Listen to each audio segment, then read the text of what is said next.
কথা কব আপনার পছন্দ নাও হবে পায় আপনি ওটার কাউন্টার দিবেন কিন্তু তখনই কাউন্টারটা দিয়েন না পরে আপনি সুস্থভাবে ওনার ফেলে আস্তে আস্তে কাউন্টারগুলো দিবেন আপনাকে সবাইয়ের কথা নোট করা হবে তাই কি বলবেন ঠিক আছে কাজে আপনাকে কথা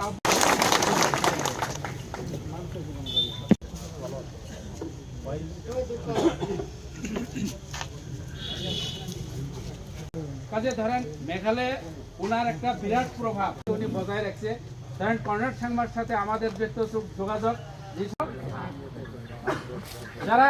সন্ত্রাসবাদী গারো তারাই হাতের পাতি নিয়ে আসিয়ে এই গন্ডগোলটা করছে তারা মানে চাইছিল যে কেমন করে কর্নাট সাংমার বদনাম করা যায় কেমন করে এই গভর্নমেন্টটা ফল করা যায় ওখানেও একটা বড় রাজনীতি হয়েছে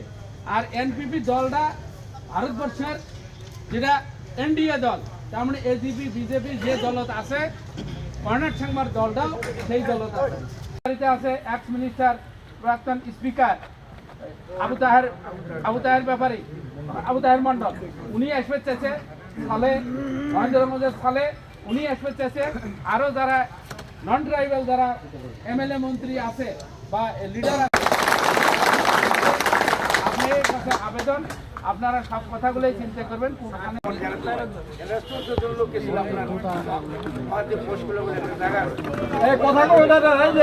পাকিস্তান বাংলাদেশে বলে গেছিল কারবাই পার করেছিল যাই হোক আমাদের আপনার চেয়ারম্যান বেরিনাখান সাহেব উনি কি যোগাযোগ করে ওদেরকে ফের ওখান থেকে বাংলাদেশ পরিস্থিতি ইন্ডিয়া নিয়ে আসে ওদের পার করে নিয়ে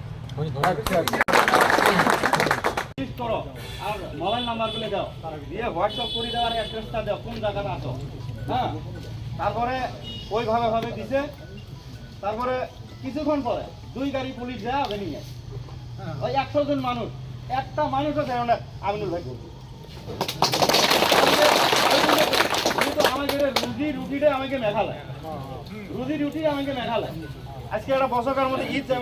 মাছ ভরা রোজা করে ঈদ ওইভাবে কিন্তু মানে দৃঢ় ভাবে করলে হয় ওইরকম ভাবে কোনো ঈদ হবে না হ্যাঁ মানুষের কথা কেহা বোঝে নাই ভাই এখন যেহেতু রুটি আমাকে ব্যবসা ওই জায়গা